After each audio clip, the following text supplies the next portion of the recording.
if there are any negotiations going whatsoever. We are now joined by Eddie Dempsey, the Senior Assistant General Secretary of the RMT Union. Now, Eddie Dempsey, this now has been running for more than a year.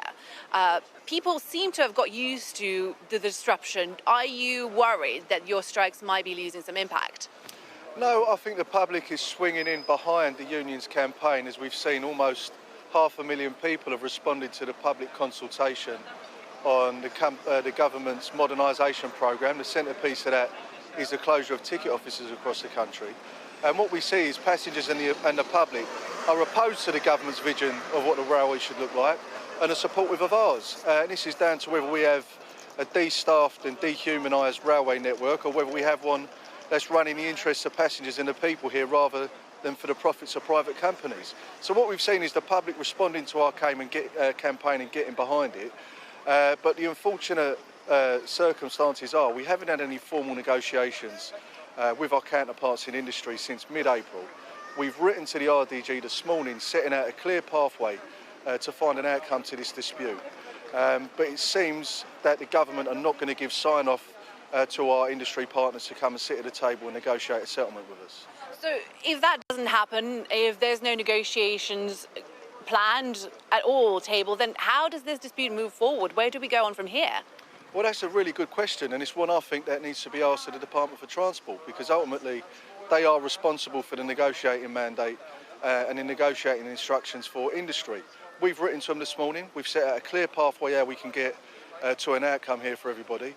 We're hoping for a positive response, but so far from what we're picking up in the press, it seems lukewarm, and I suspect this is again down to the government refusing to sign a mandate to allow the employers to negotiate with us.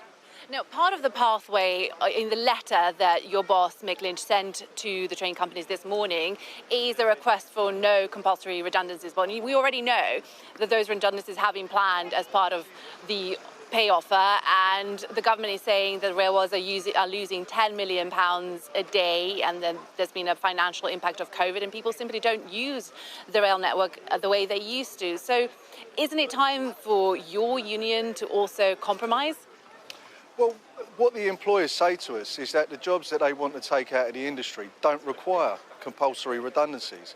What we're saying is that people who need to leave the industry should do so on a voluntary basis with severance. We're not saying that nobody is allowed to leave the railway industry. There's lots of vacancies right now, which is why you see an impact when there's overtime bans and so on and so forth. So we can have a negotiation that's based on the principle of no compulsory redundancies.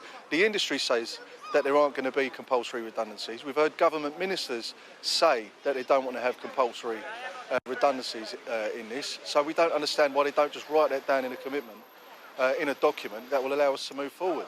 But ultimately what we want to wait for is the outcome of the public consultation. We've seen how opposed passengers and the public are to the government plans.